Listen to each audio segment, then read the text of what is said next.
Thank you so much. Welcome to CFO New York. I'm Scott Schuster, your moderator and interviewer once again this year. Let me start by telling you what lies ahead today.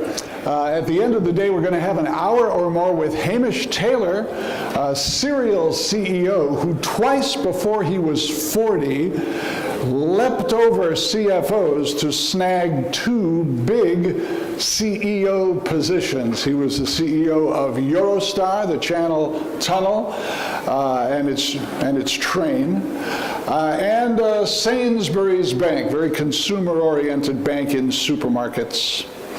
Hamish sprang out of marketing, of all places, twice to become a CEO.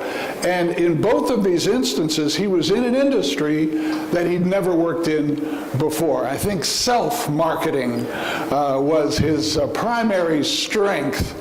Anyway, Hamish was never what we call today a CMO. I'm not sure if there were CMOs by that name when he appeared on the scene in the 1990s, but today many of us in this room now have a CMO colleague just down the hall, and this role is assuming real importance as social media and other advancements change the way we sell.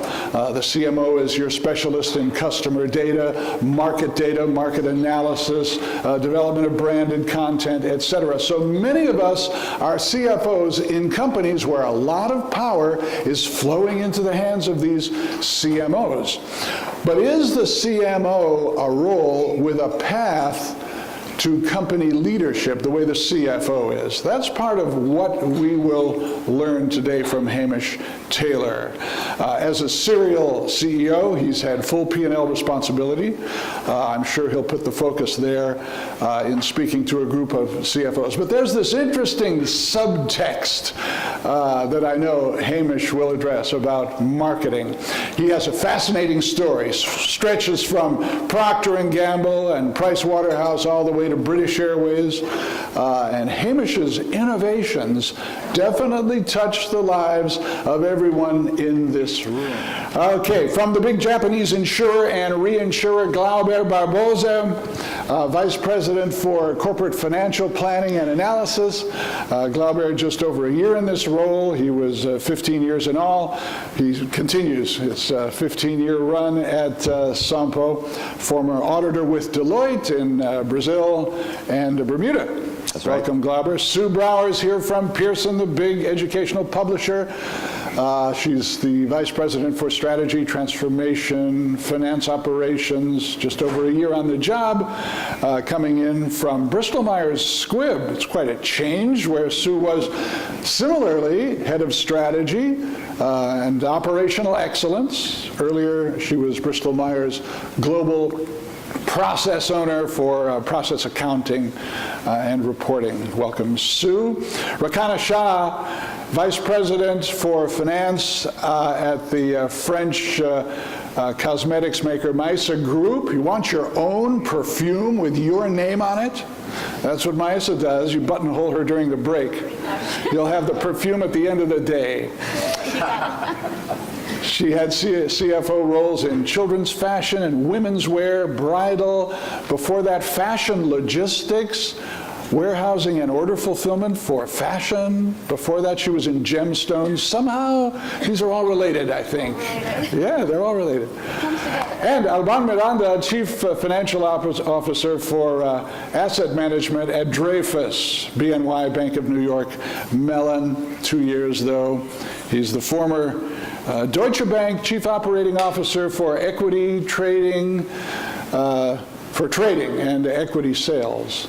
And also he was CFO for their retirement business and mutual funds in the U.S., long Deutsche Bank background before going to Bank of New York Mellon. Okay, this is the predictions panel. You know who they are. They've all been thinking about what lies ahead for a couple of weeks, getting ready for this. So what do we want to predict? So Sue, you've got the biggest smile on your face, so you get to go first. Go ahead.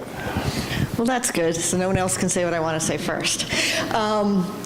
So what I've been thinking about and what I've been working on for a really long time is how to make finance more efficient and how to do more with less. As we all know, there are huge pressures on us to be able to do what we do with less people, for less money, et cetera.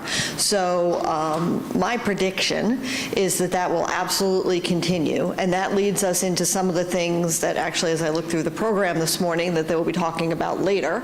A lot of what needs to happen here are things like automation with RPA, intelligent automation, things like that, as well as offshoring and outsourcing. So that is a trend that I believe will continue. And the issues I see with that is, first of all, finance people are very, very cautious when it comes to these things. So it often takes a lot to get the top executives in a finance organization to actually agree to do what needs to be done to get to the goals that they want to get to. And you often end up taking half the time convincing people before you can actually spend the other half of the time implementing and doing what needs to be done. Actually, it could be new titles as well, but it's mainly the skills. I think you're talking about the skills of the financial professional will need to be adapt. yeah. Any sign that the universities are preparing the potential financial professionals appropriately? I mean, the kind of person who goes into finance might actually have to change, right? The good thing is that you're talking about universities, you're talking about the young people. So the younger than us, they already have a different mindset. They're living in the world that they were born already with the computer, with the phone in their hands, and so their mindset is already different than ours. So I think that would help us with the transition. All right. Well, fascinating. If anybody else wants to say something apropos of what we've heard from our predictions panel, we have another couple of minutes. Here we go. Go ahead. Masal. Yes. When you had your discussion, the summary we really talked about was about the economic growth of China, but I heard something else in there which is very relevant to our world, which is that your customers asked you a question and they wanted a response like this. And they weren't going to be patient enough for you to go through your manual processes and say, well, we have to pull out paperwork, or we've got to look at our ledger, or we've got to look at this, and they wanted answers. And I think a lot of us are probably interacting with that world, whether you're a B2B or a B2C. Even your internal stakeholders, if you're sort of an internal group that responds to the business, they just don't have the patience anymore because they expect quick answers, yes, right? That's 100%. Like, we had to overnight work and predict what the prices were going to be with the 25% hike to find out in 3 weeks that, oh, by the way, those were scaled back.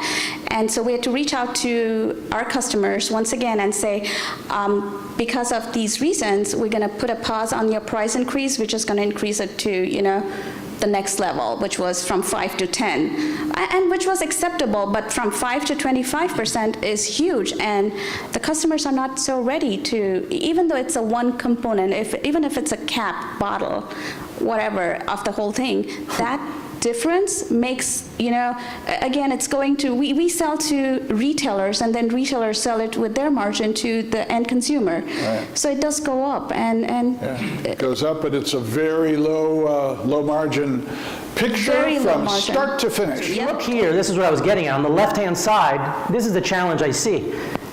25% of the time is on the specialized strategic activity, but 75% is on transactional. Your job is to figure out how do you change that paradigm. How do you free up more time to focus on the blue on the right-hand side? Right? That's what needs to be done, because as people have said, there's not a boatload of money coming your way to make this happen. Right? So you need to transform, lower your costs on transaction processing, and figure out how to invest that in these high-value activities. That is a more modern way of operating a finance organization, which means you can't be everything to everybody that you have traditionally been.